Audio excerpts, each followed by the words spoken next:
feu nous prend la gorge, la pierre brûle nos pas. Le démon de fournaise frappe sans respirer. Ses griffes font plier le fer et nos bras. Et l'orage de sa rage refuse de tomber. Calendir tient debout, mais le courage s'effrite.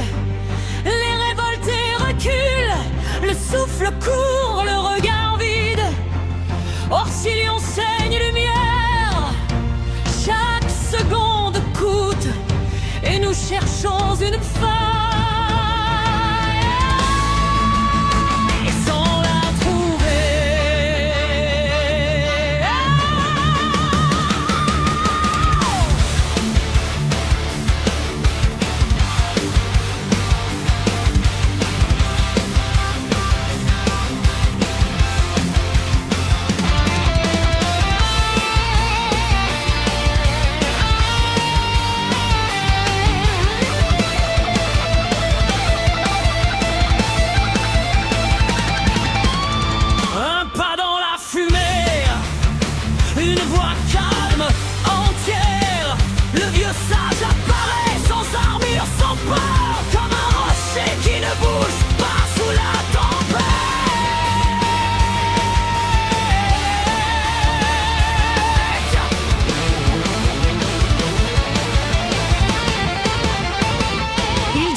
Qui n'ont plus de voix, et ces mots passent de poitrine en poitrine comme un feu clair qui ne brûle pas. Mais réveille, car Blandy relève la tête, serre les dents, et le peuple se rassemble au lieu de fuir.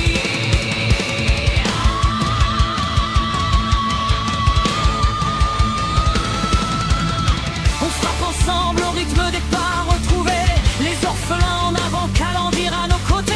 Le sage ouvre la route d'un geste simple et sûr, et la peur recule enfin, forcée de regarder le jour. Orcillion, malgré la chaîne et la douleur, rassemble son souffle comme un dernier soleil. Son or et son argent jaillissent dans la poussière, et le démon hésite une fraction de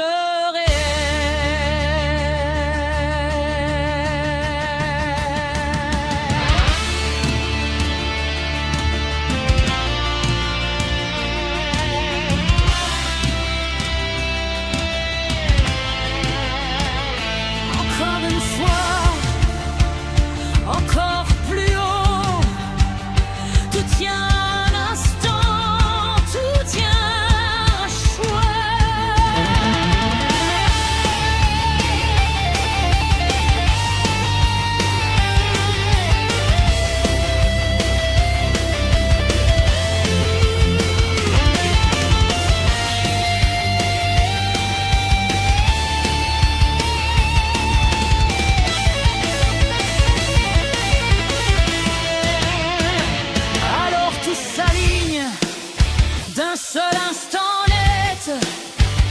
Le dragon frappe, le sage tient le lien.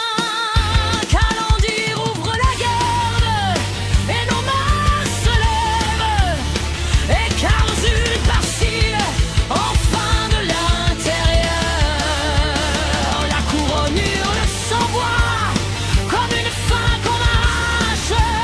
Le démon se fissure, perd sa forme et sa loi. Il chute, il se défait, se disperse en poussière, en cendres froides qui retombent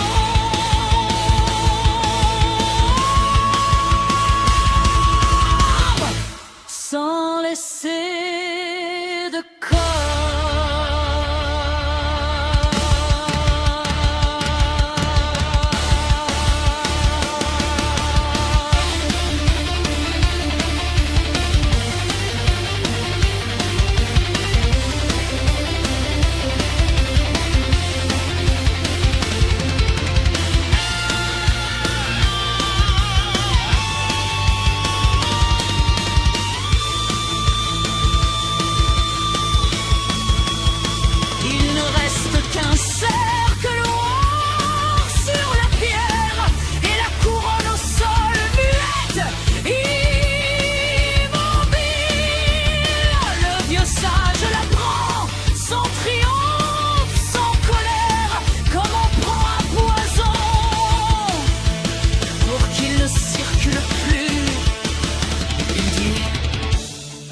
l'emporterai hors de toute route, là où nul cœur n'ira la chercher, pour le bien du royaume, et pour que la nuit n'apprenne plus à régner.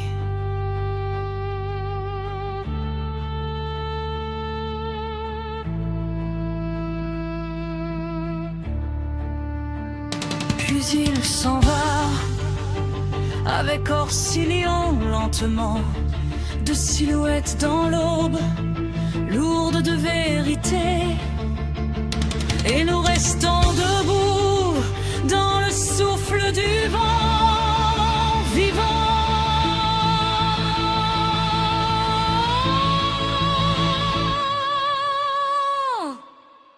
Et libre d'espérer.